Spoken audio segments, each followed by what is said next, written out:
বলতেছে জাহাপনা, যদি এটা গেল রজব মাসের 26 তারিখ দিবাগত রাতের ঘটনা হয়, তাহলে ওই রাত্রে বাইতুল মুকাদ্দাসে কি ঘটছে আমি এর জ্বলন্ত সাক্ষী।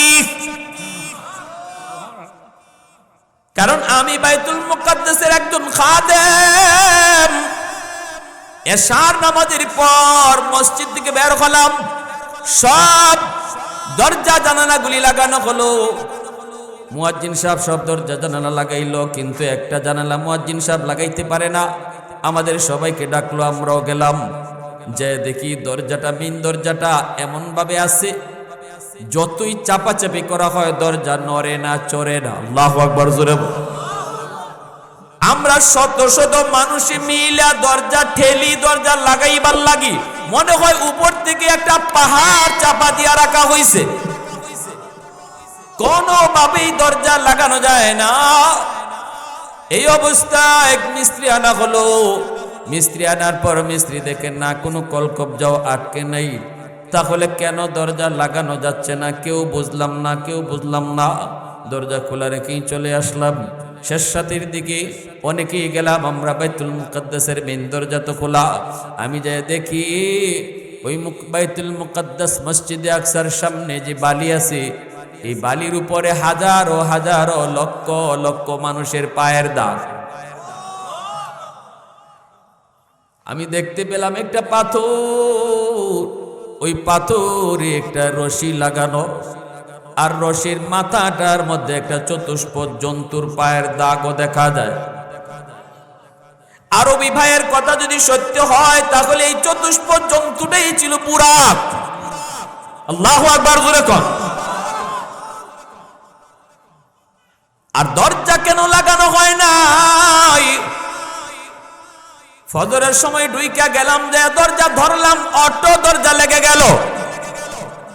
যেই দরজা আসার পরে কেউ লাগাইতে পারলাম না, সেই দরজা ফজরের সময় যে যখন ধরলাম, অটো দরজা লেগে গেল। ওই দিন আমার এই বিষয়টা বুঝে আসে নাই কেন আসার পরে দরজা লাগানো সম্ভব হয় নাই। এখন আমার আরবি ভাইয়ের কথায় বুঝ হয়ে গেছে, ওই দিন মুহাম্মাদুর রাসূলুল্লাহ অবশ্যই তিনি এই জায়গায় আসছিলেন। সোয়া লক্ষ নবীর আল্লাহ জমা করছেন, নবী ইমাম হয়েছেন, সবাই মুক্তাদি হয়েছেন। আল্লাহর নবীর পিছনে সব নবীর আল্লাহ নামাজ পড়াইব, এজন্য আল্লাহ দরজা লাগাইতে দেয় নাই। শত চেষ্টার পরও দরজা লাগানো সম্ভব হয় নাই। আমি আজও পর্যন্ত ওই বিষয়টার সমাধান পাই নাই। আজ আমার পরিষ্কার হয়ে গেছে, আমি দেরি করতে চাই না। এই মুহূর্তে আমি কালেমা পড়ে মুসলমান হয়ে গেলাম। আল্লাহ उल्फत में तेरी वही सीने दंदान को तूरा बू बकर उमर नक्श कदम तेरा न छोड़ा उल्फत में तेरी वही सीने दंदान को तूरा बू बकर उमर नक्श कदम तेरा न छोड़ा अयो शाक नबी वाक़ी असरार मदीना सुल्तान का सुल्तान है सुल्तान मदीना सरकार का सरकार है सरकार मदीना गुलजार का गुलजार है गुलजार मदीना अल्लाह ने मक्का ही में ये काबा बनाया इस काबा का काबा तेरी मरकद को बनाया अल्लाह ने मक्का ही में ये काबा बनाया इस काबा का काबा तेरी मरकद को बनाया ऐसा लम्हा जी चले जा रहा है मदीना सुल्तान का सुल्तान है सुल्तान मदीना सरकार का सरकार है सरकार मदीना गुलजार का गुलजार है गुलजार मदीना मोहब्बतेर साथे आवाज दिया बोलें अल्लाहु আকবার आरो जोरे बोलें अल्लाहु আকবার এজন্য আমার বাইরে বলতেছিলাম আমাকে বলা হয়েছে নবীজির শান মান নিয়ে কিছু কথা বলার জন্য এর যুবক একটু দিলটা নরম করে বুঝো, একটু শোনো। ওই মূসা নবী কইছিল, আল্লাহ যেই নবীর উম্মত তোমার সাথে কথা কইব অথচ মাঝখানে কোনো পর্দা থাকবে না, আমি নবী হয়ে এত লাভ কি? আমি নবীর সাথেও তুমি কথা বলো, মাঝখানে পর্দা, অথচ উম্মতের সাথে কথা কইবাই মাঝখানে কোনো পর্দা থাকবে না।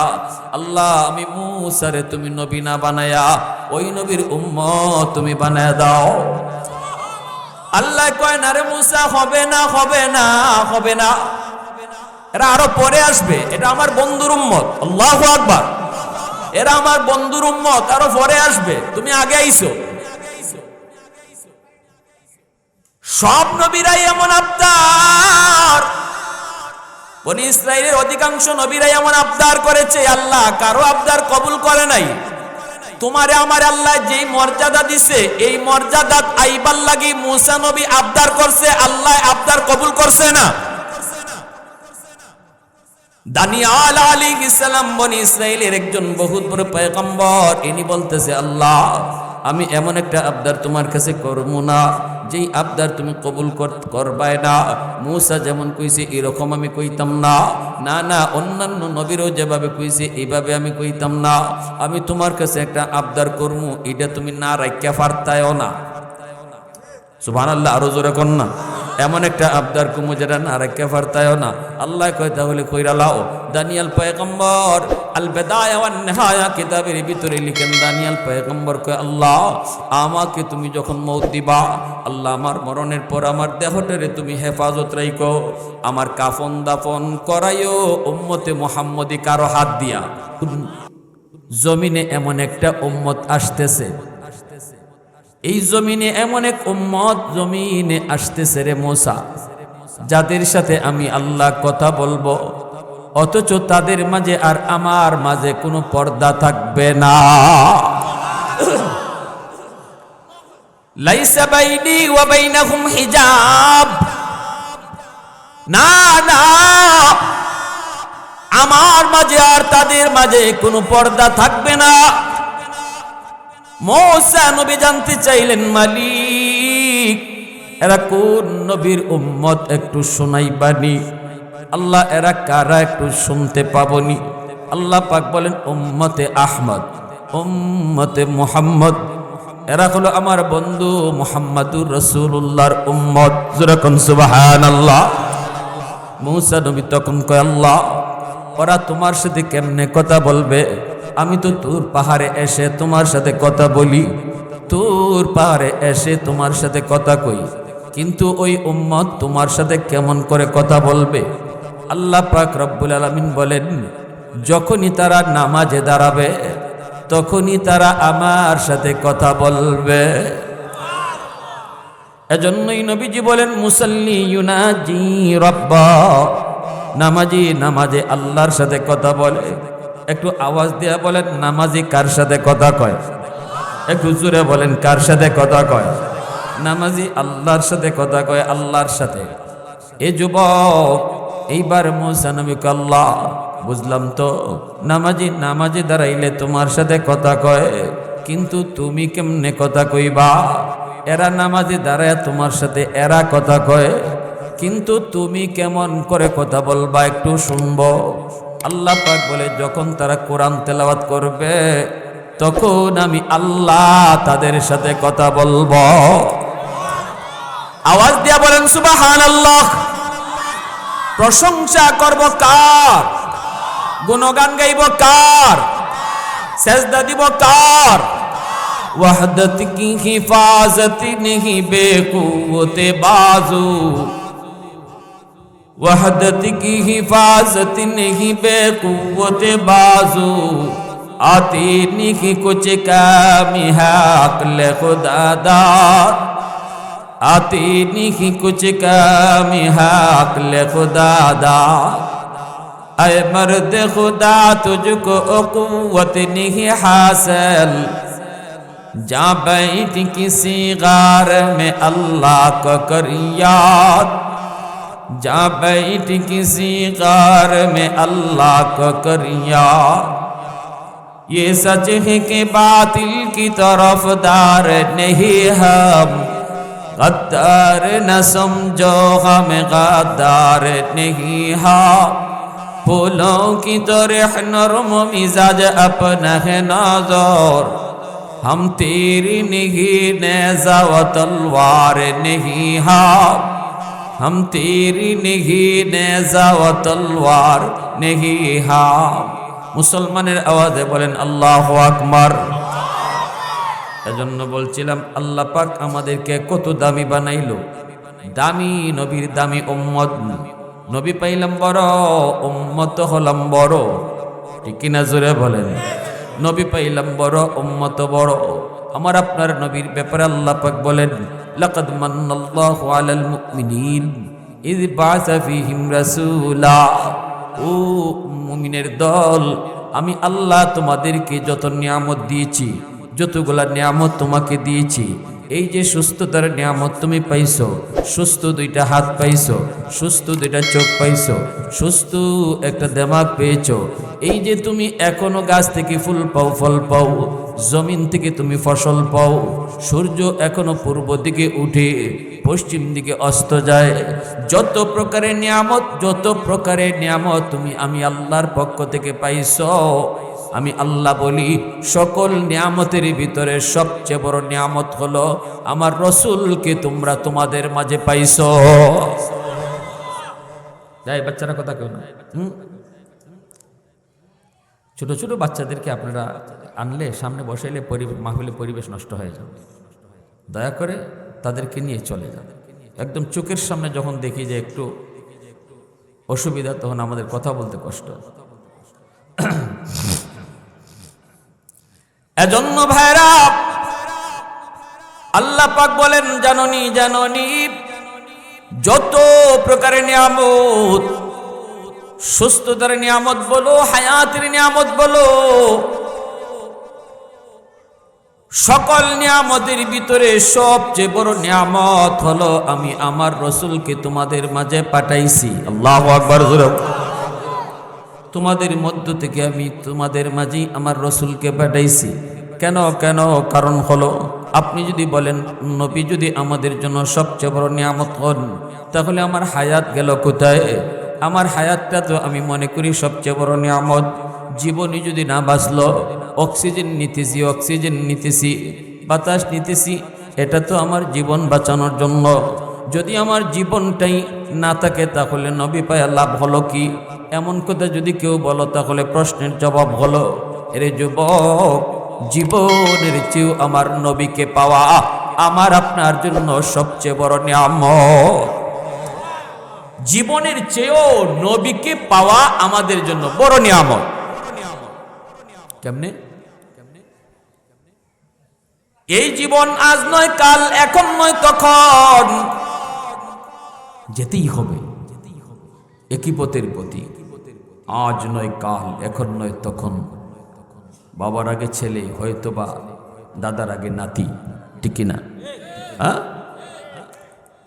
মৃত্যু অস্বাভাবিক কিছু নয়, মরণ তো একদিন হবেই, মরণ তো একদিন হবেই। নবী যদি আমি না পাইতাম তাহলে আমি আমার জীবনটা কেমনে চালাবো? এই জীবনটা আমি কেমনে পরিচালনা করব? হাত আমি কোন কাজে ব্যয় করব? পা আমি কোন কাজে ব্যয় করব? চোখ আমি কোন কাজে লাগাবো? এই বিষয়টা আমি নবীকে না পাইলে বুঝতাম না, জানতাম না। আর এই না জানার কারণে চোখটা অন্যায় কাজে যাইতো, হাতটা অন্যায় কাজে ব্যয় করতাম, ভালো কোন কাজ সেটা জানতাম না, বুঝতাম না। যার কারণে যখন মরতাম, মরণের পর আমার হাতটা জাহান্নামে যাইতো, ঠিক না? এই জীবনের পর আমি চিরস্থায়ী জাহান্নামী হইতাম, জাহান্নামী। এই চোখ আমার জাহান্নামে যাইতো, কারণ চোখের ব্যবহার আমি জানতাম না। নবী পাই না, এই চোখের ব্যবহার কোথায় করব? জানবো কার কাছ থেকে? আমার নবী রহমতের নবী, মায়ের নবী, আশার দ্বারা, পাওয়ার দ্বারা, নবীর মাধ্যমে আমরা আমাদের জীবন কোন কাজে ব্যয় করব, কোন পথে চালাবো সেটা আমরা শিখলাম, বুঝলাম, দেখলাম, ঠিক কিনা জোরে বলেন? হাতটা কোন কাজে ব্যয় করব সেটাও বুঝলাম, দেখলাম। চোখটা কোন কাজে ব্যয় করব দেখলাম, বুঝলাম। আর এই দেখা আর বোঝার কারণে চোখটা জান্নাতি হলো, হাতটা আমার জান্নাতি হলো, দেহটা আমার জান্নাতি হলো। মরণের পর আমি জাহান্নামী না জান্নাতি হলাম নবীকে পাওয়ার কারণে। এজন্য জীবনটা বড় নিয়ামত নয়, সবচেয়ে বড় নিয়ামত হলো নবীকে পাওয়া। ঠিক কি না? जो नबियों का नबी हो, जो रसूलों का रसूल हो, जो नबियों का नबी हो, जो रसूलों का रसूल हो। ভাইরে এজন্যই তো বলি ওই লোকের জন্যই নবী সবচেয়ে বড় নিয়ামত, ওই উম্মতের জন্যই নবী সবচেয়ে বড় নিয়ামত। যে উম্মত নবীর দেখানো পথে তার চোখটা ব্যয় করে, নবীর বলে দেওয়া পথে তার হাতটা ব্যয় করে, নবীর দেখানো পথে তার জীবনটাকে ব্যয় করে। আল্লাহর নবী অসুস্থ হয়েছেন, তবু নবী নামাজে আইছেন মসজিদে, কাঁধে বর দিয়া নবী মসজিদে হাজির হয়ে গেছেন। আল্লাহু আকবার। সাহাবীর কাঁধে বর দিয়া মায়ার নবী পা কোন রকম মাটিতে লাগায়া মসজিদে হাজির হইছেন উম্মতকে শিখানোর জন্য।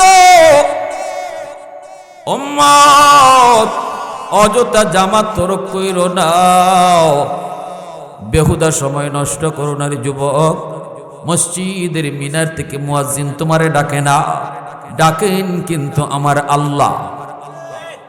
এজন্য তোমার নবী দয়ার নবী যখন 50 ওয়াক্ত নামাজ লিয়ে আল্লাহর কাছ থেকে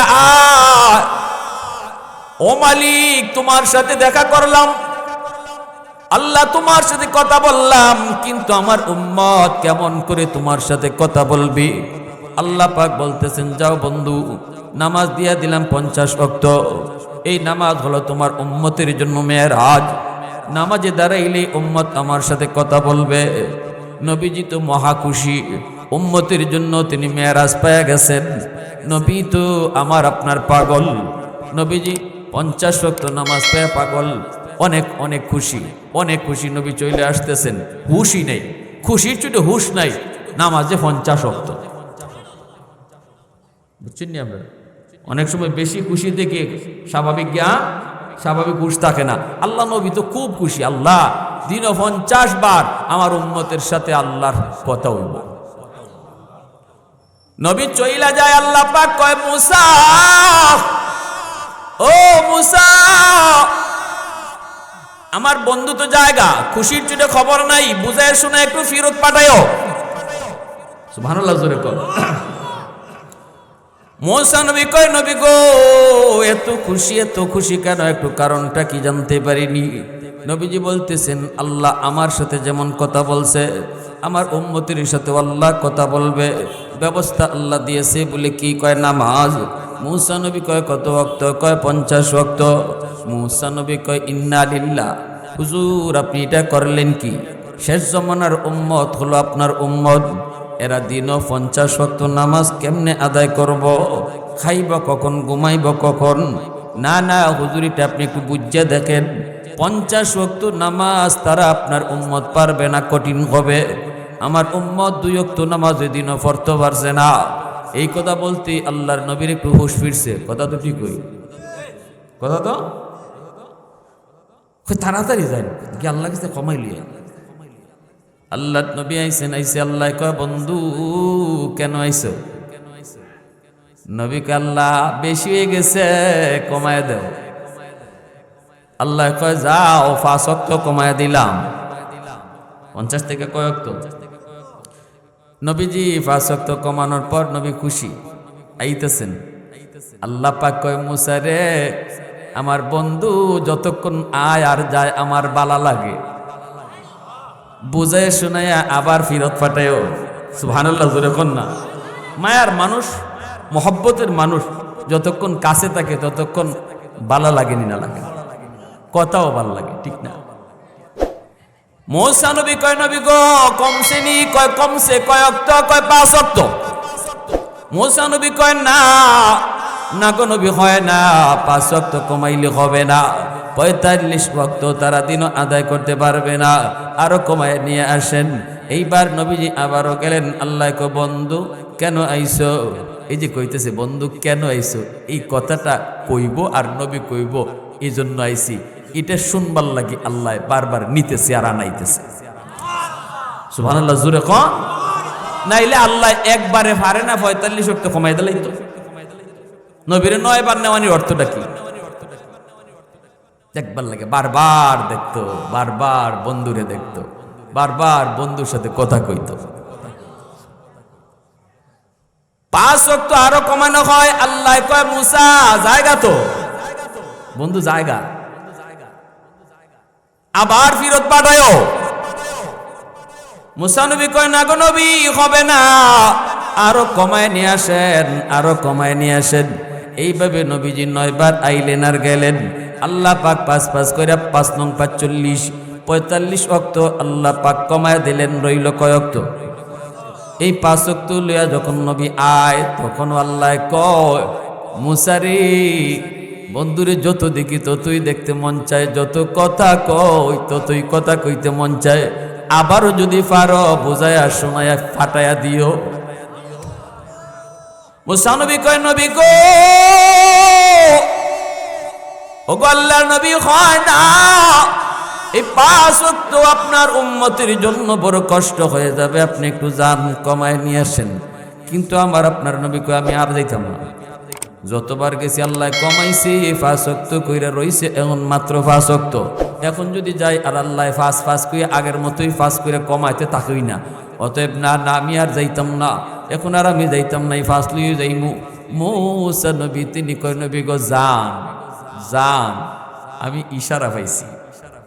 সুবহানাল্লাহ, খালি হাতে ফিরত আল্লাহ দিত না, খালি হাতে ফিরত দিত না, আপনি যান। এইবার নবী কয় আমি যে এখন যাইমু, গেলে পরে আল্লাহ যদি আমার এই জায়গায় বন্ধ কেনে আইসো, এখন যদি কই আল্লাহ একটু কমাও, 5 করে যদি কমায় দেয় তো এখন আমি কি করমু? মুসা নবী বুদ্ধি শিখায় দেয়, আল্লাহ যদি জিগায় কেন আইসো, তখন আপনি কইেন আল্লাহ এতক্ষণ পর্যন্ত আমি আইছি, আমি কইছি কেন আইছি, এখন আমি কেন আইছি তুমি কও। আর আস্তে কোন সুবহানাল্লাহ, কথা বুঝেননি আপনারা আমার? হা না হু হা করেন, মত দিয়েন। আল্লাহ এতক্ষণ আমি আইছি কইছি আমি কেন আইছি, এখন কেন আইছি যে তুমি কও। এই অন্তরের খবর আল্লাহ জানেনি না জানে না? অন্তরের খবর জানার মালিক কে? দয়াল বাবা হগলে কয় না বাবা, অন্তরের খবর জানে কে? দয়াল বাবা, কিবলা বাবা, খাজা বাবা, জটা শাহ, ল্যাংটা শাহ, কোনো বাবাই জানে না।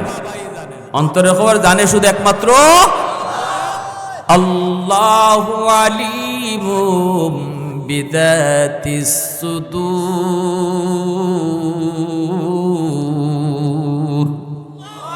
অন্তরের খবর জাননেওয়ালা শুধুমাত্র কে? আল্লাহ পাক। এজন্য আল্লাহর নবী রহমতের নবী আবারও গেলেন আল্লাহর কাছে। আল্লাহ পাক কয় বন্ধু কেন আইছো আবার? নবী কয় আল্লাহ আমি কইমু না তুমি কও, এতক্ষণ আমি তো কইছি আমি কেন আইছি, এখন তুমি কও কেন আইছি। আল্লাহ পাক রব্বুল আলামিন কুদরতি মুস্কি হাইসা কয় বন্ধু যাও, 5 ওয়াক্ত তোমার উম্মতের জন্য বেশি কষ্ট হবে না, আমি আল্লাহ জিম্মাদারি নিলাম, ডাইকা ডাইকা আমি তাদের নামাজ পড়ায় নিব। আল্লাহু আকবার।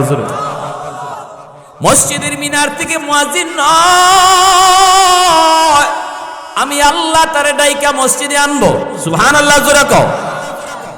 তোমার উম্মতের নামাজ আমি পড়ায় নিব, আমি আল্লাহ তাদেরকে পড়ায় নিব। এজন্য যুবক মুয়াজ্জিন তোমারে ডাকে না, ডাকে আল্লাহ। আল্লাহু আকবার, আল্লাহু আকবার। আল্লাহ মহান, আল্লাহ মহান। আল্লাহ তোমারে ডাকতেছে, না রে বান্দা তোর দোকান বড় নয়, আমি আল্লাহ বড়। না রে বান্দা তোর বন্ধু বড় নয়, আমি আল্লাহ বড়। না তোর 4 দোকান বড় নয়, আমি আল্লাহ বড়। আমি তোরে ডাকতেছি আয়। যখন এরপরও মসজিদে আয় না, মসজিদের পার দিয়া চইলা যায়, তখন আল্লাহর কুদরতি কলিজায় ব্যথা লাগে। আল্লাহ পাক রব্বুল আলামিন পিছন থেকে যেন মায়া করে আল্লাহ ডাকতে থাকি, ইয়া আইয়ুহাল ইনসান মা গাররাকা বিরাব্বিকাল কারীম। এত মায়া করে তোরে ডাকলাম, এত মায়া করে তোরে বানাইলাম বান্দা, কে তোরে আমার ঘর থেকে ফিরে নিল? কে তোরে আমার ডাক থেকে ভুলায় নিল? কে তোরে আমি আল্লাহ থেকে ভুলায় দিল? আয় আয় আয়, এইভাবে আল্লাহ পাক যেন ডাকে, এইভাবে ডাকতে থাকে। এজন্য ভাইয়েরা বন্ধুরা, এজন্য যুবক বলতেছিলাম একটু মনোযোগ দিয়ে শোনো। আল্লাহ পাক রব্বুল আলামিন আমাকে আপনাকে এত দামি বানাইছে, এত দামি। আমার নবী রহমতের নবী, মায়ার নবী, তিনি 5 ওয়াক্ত নামাজ মসজিদে আইসা আদায় করছেন। এই যে মসজিদের উদ্যোগে আজকের মাহফিল, নবীজি অসুস্থ হয়েছেন, অসুস্থ। আল্লাহর নবী সাহাবীর কাঁধে বর দিয়া নবী মসজিদে হাজির হয়ে গেছেন। জোরে বলি সুবহানাল্লাহ। সমস্ত নবীকে আল্লাহ বাইতুল মুকাদ্দাসে জমা করলেন। নবীজি হলেন ইমাম, আমার আপনার নবী হলেন ইমাম। জিব্রাইল আমিন বোরাক বাঁধলেন। আল্লাহ কই জিব্রাইল আজান দাও, আজান। আদম নবী থেকে নিয়ে ঈসা নবী পর্যন্ত জলিলুল কদর, আকাশের সম্মানিত সকল ফেরেশতারা, এত বড় আজিমুশ-শান জামাত মসজিদে আকসা বাইতুল মুকাদ্দাসে আল্লাহ পাক জমা করলেন। আর জিব্রাইলকে আল্লাহ বলতেছেন, জিব্রাইল রে আজান দাও, আজান দাও। জিব্রাইল আজান দিবেন, আল্লাহু আকবার, আল্লাহু আকবার, আশহাদু আল্লা ইলাহা ইল্লাল্লাহ, আশহাদু আন্না বলে জিব্রাইল থেমে গেলেন। আল্লাহ পাক রব্বুল আলামিন কয়, জিব্রাইল থামছো কেন? জিব্রাইল কয়, নবী গো, আল্লাহ গো, ও আল্লাহ, কোন নবীর নাম আমি নিব? এখানে তো সব নবী হাজির, আদম নবীও তো হাজির, নূহ নবীও তো হাজির, কোন নবীর নাম আমি আজানে নিব? আল্লাহ পাক কয়, জিব্রাইল রে, যেই নবী যেই বন্ধুকে আমি হাজির করছি ইমাম বানায়া, আর সব নবীরে বানাইছি মুক্তাদি, সেই জায়গায় তুমি কোন নবীর নাম আজানে নিবা? এটা কি আমি আল্লাহরে জিগাইতে হইব? সুবহানাল্লাহ, জোরে।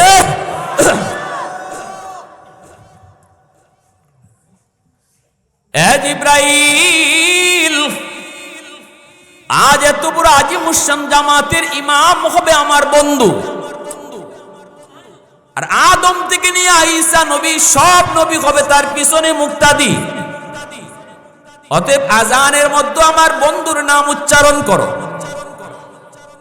আশহাদু আন্না মুহাম্মাদার রাসূলুল্লাহ।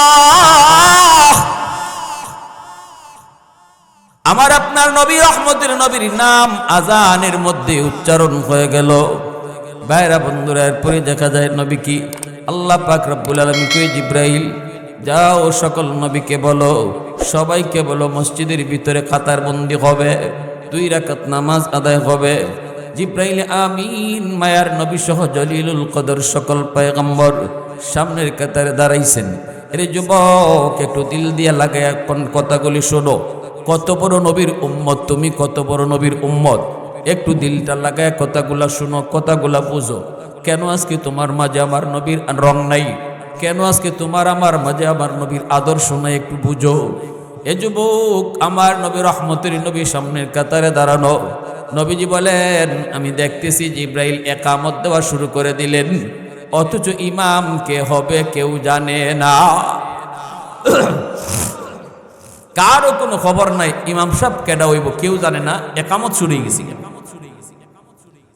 একামত শেষ হওয়ার পরে আল্লাহর নবী জিব্রাইল আমিনকে বলে, ভাই জিব্রাইল, ইমাম কই? সাথে সাথে জিব্রাইল আমিন মায়ার নবী, দয়ার নবীর নরম হাতের মধ্যে দইরা মুচকি হাসি দিয়া কয়, নবী গো, এত বড় আজিমুশ-শান জামাতের ইমামতি আজকে আল্লাহ পাক আপনাকেই দান করেছে। আল্লাহু আকবার, জোরে। সব নবী হবে আপনার পিছনে আজকে মুক্তাদি, আপনি হবেন মুক্তাদা। আই হাবিবে কিবরিয়া তুম পর সালাম, আই হাবিবে কিবরিয়া তুম পর সালাম, দিল সদা कहता रहा तुम पर सलाम, ऐ हमारे दिलरुबा तुम पर सलाम। मस्जिदे अक़सा में जुमला अंबिया, मस्जिदे अक़सा में जुमला अंबिया, मुक़्तदी थे और भी है तुम मुक़्तदा, मुक़्तदी थे और भी है तुम मुक़्तदा। ऐ हबीबे किबरिया तुम पर सलाम, ऐ हमारे दिलरुबा तुम पर सलाम। आवाज दिया कन्ना अल्लाहु আকবার। নামাজের ইমাম কে হলেন? আমার আপনার নবী। এরপরে নামাজের পর্ব শেষ হওয়ার পর নবীজি উর্দু আকাশে গেলেন। ভাইরা বন্ধুরা, খাসাইসুল কুবরা নামক কিতাবের ভিতরে লিখেন, এই যুবক রোম সম্রাটের কাছে আমার নবী যখন কালেমার দাওয়াত দিয়া পত্র লিখেন, রোম সম্রাট নবীর কালেমার দাওয়াত পেয়ে আমার নবী সম্পর্কে জিজ্ঞাসা করার জন্য মক্কার কোনো একজন মানুষকে খুঁজতে লাগলো। রুমে কোনো মক্কার মানুষ আসেনি, একটু তালাশ করো। খুঁজে খুঁজে তারা পেয়ে গেল, নাম হলো আবু সুফিয়ান। মক্কার কাফিরদের লিডার আবু সুফিয়ান তখন রুমে ছিল। ওই আবু সুফিয়ানকে ধরে তারা রুমের বাদশার কাছে নিয়ে হাজির করলো। রুমের বাদশাহ জিজ্ঞেস করে, মিয়া বাড়ি কোথায়? কয় বাড়ি হলো মক্কায়। মুহাম্মদকে চিনোনি? কয় ভালো করে চিনি।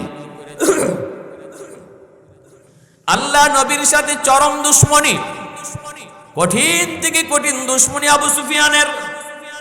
যদিও মায়ার নবী, ইদার নবী, রহমতের নবীর সাথে একটা সম্পর্ক ছিল। কের সম্পর্ক? আত্মীয়তার। নবীজির পবিত্র বিবি উম্মে হাবিবা রাদিয়াল্লাহু তাআলা আনহার বাবা হলো আবু সুফিয়ান। নবীর পবিত্র একজন বিবির বাবা যদি আবু সুফিয়ান হয়, তাহলে আবু সুফিয়ান নবীর কিতা লাগে? বুঝছেন তো? কিন্তু শ্বশুর হইল দামানদের সাথে কঠিন দুশ্মনী। আমার নবীকে হত্যা করার মতো ষড়যন্ত্র আবু সুফিয়ান করেছে, বহুবার করেছে, বহুবার। কিন্তু বেশি বলাও যাবে না, কারণ মক্কা বিজয়ের পর তিনি কালেমা পড়ে মুসলমান হয়ে আবার সাহাবীও হয়েছেন। কিন্তু যখন রোম সম্রাটের দরবারে হাজির করা হয়, তখন নবীর সাথে তার কঠিন থেকে কঠিন দুশ্মনী ছিল। মক্কার কাফেরদের লিডার ছিল আবু সুফিয়ান। রোম সম্রাট তখন ডাক দেয়া কয়, মিয়া বাড়ি কোথায়? কয় বাড়ি হলো মক্কায়। মক্কায় মুহাম্মদ রে চিনোনি? কয় ভালো করে চিনি।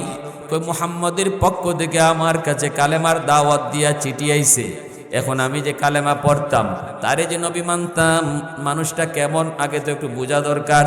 এজন্য তার এলাকার কোনো মানুষকে আমি খুঁজে বের করছি। তুমি তো তার এলাকার একটু কৌত দেখি মুহাম্মদ কেমন। আবু সুফিয়ান ফরসে বিপদ। কয় এখন নবীরে তো ভালো পায় না, নবীর সাথে তো সম্পর্ক ভালো না, নবীরে তো খারাপ জানে। কিন্তু কেমনে কয় মুহাম্মদ খারাপ? যদি কই মুহাম্মদ খারাপ, মিথ্যাবাদী, তাহলে এটা ডাহা মিশা কথা। ওই যুগের কাফিররাও মিশা কথা কইতে ডরাইতো। বুঝছেননি? এমন একটা জিতা মিশা কথা কেমনে কই? আরো 10 জন যদি ভাই মক্কার 10 জনে কইব মুহাম্মদ খুব বালা, খুব বালা, আর আমি অত বড় একজন নেতা হইয়া একবারে জিতা মিশা কথাটা কেমনে কই? তার বিবেকে বাচ্চা। এখন আবার কয়, যদি কই মুহাম্মদ বালা, তাহলে তাও বিপদ। কইব তাহলে মুহাম্মদ রে মানো না কেন? বালা ওই যদি হয় তাহলে মানো না কেন? এটাও তো বিপদ। তো ফাঁকে দিয়া জবাব দিলাই, ফাঁকে দিয়া জবাব দিয়া কয়, বালা না খারাপ আমি কিছুই কইব না। মুহাম্মদ সত্য কয় না মিথ্যা কয় তাও বলবো না। তবে একটা ঘটনা শোনাই মুহাম্মদের কথা। এই কথাটা শোনার পর আপনি বুঝবেন সে সত্য বলে না মিথ্যা বলে। রোম সম্রাট কয়, বলো সে কি কয়? সে কইতেছে সে নাকি রাতের অল্প সময়ের ভিতরে মক্কা থেকে বাইতুল মুকাদ্দাস সফর করে আইছে 1000 মাইল। এখানে নাকি বুরাকের রিপিটে সাওয়ার হয়ে আসছে। এমন একটা জন্তু বুরাক, যেই বুরাকের এক একটা কদম নজর যতদূর ততদূর পর্যন্ত ওই বুরাকের এক কদম। এমন একটা জন্তুর পিঠে উইটে সে নাকি আসছে বাইতুল মুকাদ্দাস। এখানে নাকি 1.5 লক্ষ পয়গম্বরকে আল্লাহ জমা করেছেন। এদের ইমামতি করেছেন মুহাম্মদ। তারপরে তিনি উর্দু আকাশে আবার গমন করেছেন। 7 আকাশ পাড়ি দিয়ে আল্লাহর সাথে কথা কইছেন। এরপরে আবার আল্লাহর কাছ থেকে নামাজ লইয়া আইছেন। আবারও তিনি মক্কায় উম্মে হানির ঘরে আইসা হাজির হয়েছেন। সময় ব্যয় হয়েছে, যেই বিছানা থেকে উঠে গেছেন এই বিছানার গরম এখনো শেষ হয় নাই। এতটুকু সময়ের ভিতরে এত লম্বা সফর, এটা কোন বিবেকবান মানুষ বিশ্বাস করবে? কার মাথায় এটা ধরবে বলুন? আপনি বলুন, আমি বলবো না। এমন কথা যে কয় সে হাসা কয় না মিশা কয়, আপনি কন আমি কইতাম না। নেতাগিরির কথা বুঝছেন তো, নেতার কথা। নেতা কেমন ফাঁকে দিয়ে জবাব দিচ্ছে, আমি কেন লেখিতাম বালা না খারাপ তার এই কথাটা, এই কথাটা যে আপনি আপনারা শুনাইলাম, এবার আপনি কইন এবারটা বালা না খারাপ, আশা কয় না মিশা কয়, আপনি বুঝুন কেমন জবাব দিছে। রোম সম্রাট পড়ছে বিপদ, কয় কথা দুটি কই, এটা তো মাথায় ধরে না, এটা তো যুক্তিতে আয় না, যুক্তিতে আওয়ার কথাও না। আল্লাহ যে আমার আপনার নবীকে এত লম্বা সফর করাইলেন, ঐতিহাসিক সফর আল্লাহ করাইলেন, আল্লাহ পাক যে 7 আসমান পাড়ি দিয়ে আল্লাহর কাছে নিলেন, এত লম্বা সফর, এত লম্বা সফর অল্প সময়ের ভিতরে। সুবহানাল্লাযী, আল্লাহ পাক রব্বুল আলামিন পবিত্র কোরআনের সূরা বনী ইসরাঈল আল্লাহ পাক তো এই কথা বলছেন, সুবহানাল্লাযী আসরা বিআবদিহি লাইলাম মিনাল মাসজিদিল হারামি ইলাল মাসজিদিল আকসা। আল্লাহ পাক রব্বুল আলামিন তার বলতেছে, ও দুনিয়ার মানুষেরা শোনো, আমি আমার বন্ধুর এমন একটা ঐতিহাসিক সফর তোমাদেরকে এখন শোনাবো, যেই সফর, যেই ভ্রমণটা তোমাদের যুক্তিতে আসবে না, তোমাদের ব্রেইনে ধরবে না, তোমাদের বিবেক অ্যালাউ করবে না, তোমাদের বিবেক সেটাকে ক্যাচ করতে পারবে না, কারণ তোমাদের বিবেক এখানে যে হ্যাং মারবে। কিনা জোরে বলেন? মেমোরিতে যদ্দূর নেওয়ার ক্ষমতা আছে, এর বেশি যদি লোড দিতে চান মোবাইলে হ্যাং মারবে, ঠিক না? মোবাইলে কেউ আমার সাপোর্ট নেওয়ার ক্ষমতা নাই। আল্লাহ আমাদেরকে যতদূর ব্রেইনের মধ্যে যার যদ্দূর নেওয়ার এই লোড আল্লাহ দিয়ে দিছে, এর বাইরে আপনি চিন্তা করতে যাইবেন, তখনই দেখবেন মাথা হ্যাং মারছে। মাথা কি মারছে? মোবাইলের মতো মাথায় হ্যাং মারে। আর তখনই কয় দেয়ার ইজ নো গড, না বুঝছেই কয় দূর আল্লাহ উল্লাহ কিচ্ছু নাই, নাউজুবিল্লাহ। তার মাথায় তো হ্যাং মারছে, এত বেশি লোড নিতে চাইছে, এখন দেখে কুস্তুই নাই, ঠিক কিনা? এজন্য আল্লাহ বলে তোমাদের ব্রেইন, তোমাদের বিবেক, তোমাদের যুক্তি যেখানে জায়গায় শেষ হবে, ওখান থেকে আমার কুদরত শুরু হবে। অতএব আমার কুদরত নিয়ে যদি তুমি চিন্তা করো, তোমার ব্রেইনও তখন হ্যাং মারবে। আল্লাহর কুদরত নিয়ে মানুষের বিবেক কোনোদিন সমাধান বের করতে পারবে না। এজন্য আল্লাহ বলেছেন ওই মেরাজের ঐতিহাসিক সফর, এটা যে কত বড় আমি আল্লাহর কুদরতের খেলা, আমি আল্লাহর কুদরত, এটা তোমার ব্রেইনে ধরবে না। এজন্য এই ঘটনা শোনাইবার আগে আমি আল্লাহ তোমার জবান দিয়ে সুবহানাল্লাহ বের করাইতেছি, আগেই কও সুবহানাল্লাহ। যা এখন বলবো এটা তোমার যুক্তিতে আসবে না, ব্রেইনে আসবে না, বিবেকে আসবে না, তাও তোমার মানতে হবে, কারণ এটা আমার কুদরত। এজন্য আল্লাহ ঘটনা শোনাইবার আগে কয় সুবহানাল্লাহ কও, আরো জোরে কোন না সুবহানাল্লাহ। সুবহানাল্লাহ আগেই কওয়াই লিতেছে আল্লাহ। এটা এমন এক ঘটনা, এই ঘটনা রোম সম্রাটের ব্রেইনে আসবে কি কইরা? রোম সম্রাটও কইতেছে, কয় না এটা তো যুক্তিতে আয় না, এই ধরনের কথা যদি মুহাম্মদ বইলা থাকে তাহলে এটা তো মানা যায় না, এটা তো মানবার কথা না। চিন্তায় পড়ে গেছে, কথা বলেন না। এই অবস্থায় দেখা যায় একজন মানুষ রোম সম্রাটের দরবারে, একজন বৃদ্ধ মানুষ, ওই মানুষটা ছিল খ্রিস্টান পাদ্রী। সে বলতেছে, জাহাপনা আমাকে একটু সুযোগ দিবেননি? কয় কি? কয় সুযোগ দিবেননি? কয় কি? কয় আমি আরবি ভাইটার একটু প্রশ্ন করব। তখন যে প্রশ্ন করে, ভাই একটা প্রশ্ন করি তোমারে। এই রাজদরবারে এসে প্রশ্ন করে একজন খ্রিস্টান পাদ্রী, প্রশ্ন করে, কয় মুহাম্মদ যেই রাত্রে খানায় কাবা উম্মে হানির ঘর থেকে বাইতুল মুকাদ্দাসে আসলেন, সকল নবীর ইমাম হলেন, আর সব নবী তার পিছনে মুক্তাদি হলো, বুরাকের পিঠে সওয়ার হয়ে আসলেন। এটা কোন রাত? এটা একটু মনে আসেনি? আবু সুফিয়ান কয়, মনে থাকবে না কেন? না, রাতটা হলো শবে মেরাজ। গেল রজব মাসের 26 তারিখ দিবাগত রাত বলতেই ওই রুমের ওই খ্রিস্টান পাদ্রী তখন আল্লাহু আকবার কয়ে চিৎকার দিয়ে উঠল,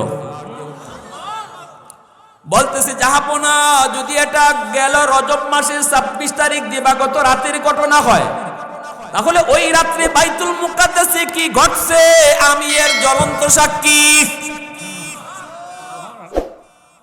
কারণ আমি বাইতুল মুকাদ্দাসের একজন খাদেম। এশার নামাজের পর মসজিদ থেকে বের হলাম, সব দরজা জানালাগুলি লাগানো হলো।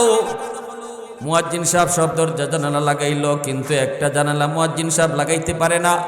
আমাদের সবাইকে ডাকলো, আমরাও গেলাম। যে দেখি দরজাটা, মেইন দরজাটা এমন ভাবে আছে, যতই চাপাচাপি করা হয় দরজা নড়ে না, চড়ে না। আল্লাহু আকবার জোরে।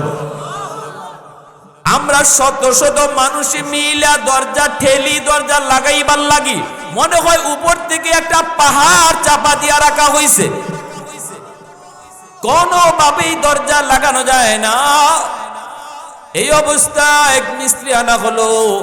মিস্ত্রি আনার পর মিস্ত্রি দেখেন না কোনো কলকবজাও আটকে নাই, তাহলে কেন দরজা লাগানো যাচ্ছে না? কেউ বুঝলাম না। দরজা খোলা রেখেই চলে আসলাম। শেষ রাতের দিকে অনেকেই গেলাম আমরা, বাইতুল মুকাদ্দাসের মেইন দরজা তো খোলা। আমি যাই দেখি ওই বাইতুল মুকাদ্দাস মসজিদে আকসার সামনে যে বালি আছে, এই বালির উপরে হাজারো হাজারো লক্ষ লক্ষ মানুষের পায়ের দাগ। আমি দেখতে পেলাম একটা পাথর, ওই পাথরে একটা রশি লাগানো, আর রশির মাথাটার মধ্যে একটা চতুষ্পদ জন্তুর পায়ের দাগও দেখা যায়। আরবি ভাইয়ের কথা যদি সত্য হয়, তাহলে এই চতুষ্পদ জন্তুটাই ছিল বুরাক। আল্লাহু আকবার জোরে কোন। আর দরজা কেন লাগানো হয় নাই? ফজরের সময় ঢুইকা গেলাম, যে দরজা ধরলাম, অটো দরজা লেগে গেল। যেই দরজা আসার পরে কেউ লাগাইতে পারলাম না, সেই দরজা ফজরের সময় যে যখন ধরলাম, অটো দরজা লেগে গেল। ওই দিন আমার এই বিষয়টা বুঝে আসে নাই। কেন আসার পরে দরজা লাগানো সম্ভব হয় নাই। এখন আমার আরবি ভাইয়ের কথায় বুঝ হয়ে গেছে, ওই দিন মুহাম্মাদুর রাসূলুল্লাহ অবশ্যই তিনি এই জায়গায় আসছিলেন। সোয়া লক্ষ নবীর আল্লাহ জমা করছেন, নবী ইমাম হয়েছেন, সবাই মুক্তাদি হয়েছেন। আল্লাহর নবীর পিছনে সব নবীর আল্লাহ নামাজ পড়াইব, এজন্য আল্লাহ দরজা লাগাইতে দেয় নাই। শত চেষ্টার পরও দরজা লাগানো সম্ভব হয় নাই। আমি আজও পর্যন্ত ওই বিষয়টার সমাধান পাই নাই। আজ আমার পরিষ্কার হয়ে গেছে, আমি দেরি করতে চাই না। এই মুহূর্তে আমি কালেমা পড়ে মুসলমান হয়ে গেলাম। আল্লাহ उल्फत में तेरी वैसी ने दंदान को तूरा बो बकर उमर नक्श कदम तेरा न छोड़ा उल्फत में तेरी वैसी ने दंदान को तूरा बो बकर उमर नक्श कदम तेरा न छोड़ा अयो शाक नबी वाक़े असरार मदीना सुल्तान का सुल्तान है सुल्तान मदीना सरकार का सरकार है सरकार मदीना गुलजार का गुलजार है गुलजार मदीना अल्लाह ने मक्का ही में ये काबा बनाया इस काबा का काबा तेरी मरकद को बनाया अल्लाह ने मक्का ही में ये काबा बनाया इस काबा का काबा तेरी मरकद को बनाया ऐसा लम्हा जी चले जा रहा है मदीना सुल्तान का सुल्तान है सुल्तान मदीना सरकार का सरकार है सरकार मदीना गुलजार का गुलजार है गुलजार मदीना मोहब्बतेर साथे आवाज दिया बोलें अल्लाहु আকবার आरो जोरे बोलें अल्लाहु আকবার এজন্য আমার বাইরে বলতেছিলাম, আমাকে বলা হয়েছে নবীজির শান মান নিয়ে কিছু কথা বলার জন্য। এর যুবক একটু দিলটা নরম করে বুঝো, একটু শোনো। ওই মূসা নবী কইছিল, আল্লাহ যেই নবীর উম্মত তোমার সাথে কথা কইব অথচ মাঝখানে কোনো পর্দা থাকবে না, আমি নবী হয়ে এত লাভ কি? আমি নবীর সাথেও তুমি কথা বলো, মাঝখানে পর্দা, অথচ উম্মতের সাথে কথা কইবাই মাঝখানে কোনো পর্দা থাকবে না। আল্লাহ আমি মূসারে তুমি নবী না বানায়া ওই নবীর উম্মত তুমি বানায়া দাও। আল্লাহ কয় না রে মূসা, হবে না, হবে না, হবে না, এরা আরো পরে আসবে, এটা আমার বন্ধুর উম্মত। আল্লাহু আকবার, এরা আমার বন্ধুর উম্মত, আরো পরে আসবে, তুমি আগে আইছো। সব নবীরাই এমন আবদার, বনি ইসরাইলের অধিকাংশ নবীরাই এমন আবদার করেছে, আল্লাহ কারো আবদার কবুল করে নাই। তোমারে আমার আল্লাহ যেই মর্যাদা দিছে, এই মর্যাদা আইবার লাগি মূসা নবী আবদার করছে, আল্লাহ আবদার কবুল করছে না। দানিয়াল আলাইহিস সালাম বনি ইসরাইলের একজন বহুত বড় পয়গম্বর, ইনি বলতেছে, আল্লাহ আমি এমন একটা আবদার তোমার কাছে করবো না যেই আবদার তুমি কবুল করবাই না। মূসা যেমন কইছে এরকম আমি কইতাম না, না না, অন্যান্য নবীরও যেভাবে কইছে এইভাবে আমি কইতাম না। আমি তোমার কাছে একটা আবদার করবো, এটা তুমি না রাখিয়া পারতায়ও না। সুবহানাল্লাহ, আরো জোরে কর না। এমন একটা আবদার কুমু যেটা না রাখিয়া পারতায়ও না। আল্লাহ কয় তাহলে কইরা লাও। দানিয়াল পয়গম্বর আল বিদায়া ওয়ান নিহায়া কিতাবের ভিতরে লিখেন, দানিয়াল পয়গম্বর কয়, আল্লাহ আমাকে তুমি যখন মওত দিবা, আল্লাহ আমার মরণের পর আমার দেহটারে তুমি হেফাজত রাইখো, আমার কাফন দাফন করাইও উম্মতে মুহাম্মদি কারো হাত দিয়া, উম্মতে মুহাম্মদি কারো হাত দিয়ে আমার কাফন দাফন করায়ও, জানাজা পড়ায়ও। ভাইয়েরা বন্ধুরা, আমার নবী রহমতের নবী এই ভবিষ্যৎবাণী দিয়েছেন, দানিয়াল পয়গম্বরের দোয়া আল্লাহ কবুল করেছেন, আল্লাহ কবুল করেছেন। এজন্য ওনার দেহটাকে আল্লাহ সংরক্ষিত করে রাখছেন।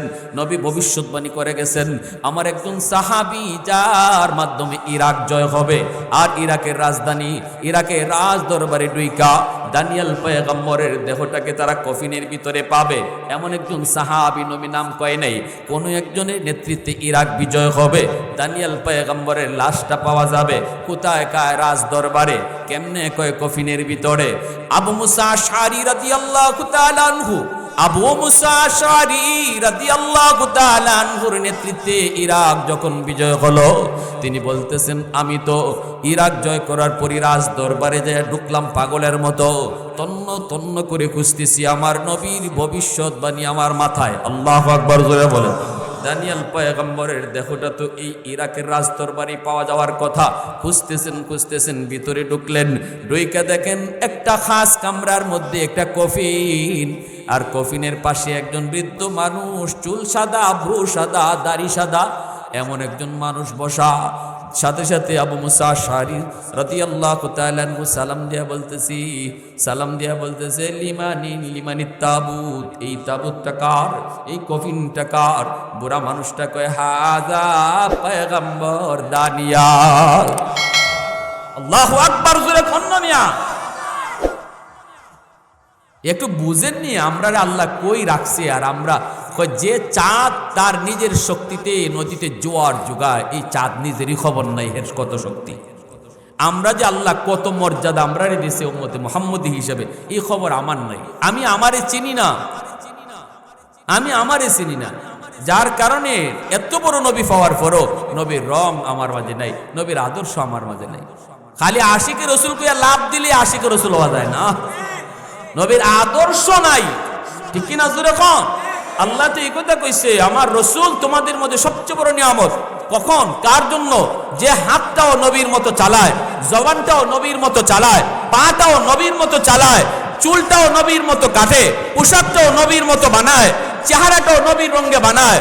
আল্লাহ কয় ওই মানুষটার জন্য আমার রসুল দুনিয়ার সবচেয়ে বড় নিয়ামত, সবচেয়ে বড় নিয়ামত। কারণ আমার রসুলের নমুনায় বানানোর কারণে তার গোটা দেহটা জান্নাতি হইতেছে। তার চোখ, তার দিমাগ, তার কপাল, তার চুল, তার বডি জান্নাতি হইতেছে আমার রসুলের নমুনায় হওয়া। প্যার হাদিরিন, আবু মুসা আশআরী রাদিয়াল্লাহু তাআলা আনহুর হাতে দানিয়াল পয়গম্বরের কাফন দাফন হলো। এজন্য উনি খুশিতে কইছিলেন, আমি আজ পৃথিবীর, আমি ওই সময় এত খুশি হইছি, জীবনে আর কোনোদিন এত খুশি হই নাই। কারণ খুশির কারণটা হলো আমি আমার চোখে দুইজন নবীরে দেখছি, একজন আমার নবী, আরেকজন বনি ইসরাইলের এক পয়গম্বর দানিয়াল। আল্লাহু আকবার। আবু মুসা আশআরী রাদিয়াল্লাহু তাআলা আনহুর নসিবেই শুধু এটা জুটছে, আর কোন সাহাবী তো দুই নবী দেখছেন না, ঠিক কি না? আবু মুসা আশআরী দেখছেন। এজন্য আমার ভাইরা বন্ধুরা, নবী পাইলাম বড়, উম্মত হইলাম বড়। কিন্তু এই যে এত বড় নিয়ামত আল্লাহ দিছে, এর শুকরিয়া আদায় করার তরিকাটা কি? আমারে আল্লাহ যা দিছে এর শুকরিয়া যদি আমি আদায় করি, তাহলে তো আল্লাহ নিয়ামত আরো বাড়াইব, ঠিক কি না? আমি যদি এখন আমার নবীর মতো চলি, নবীর রঙে রঙিন হই, নবীর আদর্শবান হই, আমার নবী যেভাবে জীবনের এমন কোন একটা সেক্টর আছে কিনা বলুন তো, যেই জায়গায় নবীর কোনো আদর্শ পাইবেন না? আছে এমন কোন? ব্যবসা করেন আপনি, ব্যবসায় নবীর আদর্শ আসেনি না নাই? চাকরি করলে নবীর আদর্শ চাকুরির মধ্যে আসেনি না নাই? বিয়া করবায় যুবক, বিয়াতেও আমার নবীর আদর্শ আসেনি না নাই? এজন্য আল্লাহ কইছে নবীরে পাঠাইছি আসমান থেকে না, ফেরেশতার ভিতর থেকে নবীরে তোমরা মাঝে এইভাবে আল্লাহ পাঠাই দিছি না, নবীরে পাঠাইছি তোমরার ভিতর থেকে। ওই তোমরা যা দুনিয়াদারিতে করবা, যা করবা, আমার রসুলও তোমাদের মতো তাই করে। অতএব রসুল যেভাবে করে এইভাবে তোমার কামটা কইরো। এজন্য নবীরে তোমাদের মধ্য থেকে পাঠাইছি। নবী ফেরেশতাও না, নবী কোনো অন্য কোনো জাতও না, নবী তোমাদের ভিতর থেকে মানুষ। তোমাদের ভিতরে মনুষ্যত্বের যত গুণ, যত চাহিদা, আমার রসুলের মধ্যে তত গুণ, তত চাহিদা। কেন এটা করলাম? যেন তোমরা খাইতে বসলে এই কথা মনে করো যে আমার খাওয়াটা কেমনে খাইমো, দেখি আমার রসুলের জীবনে আসেনি, দেখবা হ নবীও খাইতেছে। এখন যদি নবী ফেরেশতা বানাই, আল্লাহ ফেরেশতারে নবী বানাইতো, ফেরেশতারা তো খাওয়া দাওয়াই লাগে না। আপনি খাইতে বসলে কেমনে খাইবেন? নবীর কাছ থেকে এটি শিখতেন কি কইরা? ফেরেশতা যদি নবী হইতো, ইনি তো ওনার জীবনে তো খাওয়ানি পাইতেন না আপনি, ঠিক কিনা জোরে কর? ফেরেশতা যদি নবী হইতো, ওনার জীবনে তো বিয়া শাদী পাইতেন না। আপনি বিয়া করার সময় কার আদর্শ ফলো করতেন? কথাটা বুঝে আসছে ভাই? হ্যাঁ, ফেরেশতাদের ফ্যাট নাই। ফ্যাট নাই মানে কি? ফ্যাট নাই অর্থ হইল খাওয়ানোর চাহিদা নাই, ঠিক কিনা? আল্লাহ বা খাওয়ানোর চাহিদা রাখছে না, এই জন্য ফেরেশতারা ব্যবসা করন লাগে না, ফেরেশতারা চাকরি বাকরি করন লাগে না, ফেরেশতারা ক্ষেত খামারও যাওয়ান লাগে না। এখন আমি আপনি যদি আল্লাহ আমরা মানুষ থেকে নবী না বানাইয়া আসমান থেকে একজন ফেরেশতা নবী বানাইয়া পাঠাই দিত, তাইলে যে বেটা ব্যবসা করে, এই ব্যবসা গিয়া কেমনে ব্যবসা করতো, এটা নবীর কাছ থেকে শিখতো কেমনে? ফেরেশতার জীবনে তো ব্যবসা বাণিজ্য নাই, ওই কারণ তাদের তো কোনো ব্যবসা লাগেই না। এজন্য আল্লাহ কইছে লাকাদ মান্নাল্লাহু আলাল মুমিনিন ইয বাসা ফীহিম রাসূলা, আমার রাসূল কি তোমাদের মধ্যে আমি পাঠাইছি তোমাদের ভিতর থেকে, এটা তোমাদের কাছে সবচেয়ে বড় নিয়ামত। এজন্য আসুন আমরা প্রত্যেকে আমাদের প্রত্যেকের জীবন আমার নবীর আদর্শ মতো চালাই, নবীর মতো গড়ি, নবীর মতোই আমরা আমাদের প্রত্যেকের সিরত সুরতকে বানাই। এ যুবক অনুরোধ করে বলবো, রসুল যেভাবে জামাতকে গুরুত্ব দিয়েছেন, এইভাবে আমরা প্রত্যেকে মসজিদের জামাতকে গুরুত্ব দিই। আল্লাহ পাক এই আজকের মাহফিলকে কবুল করেন।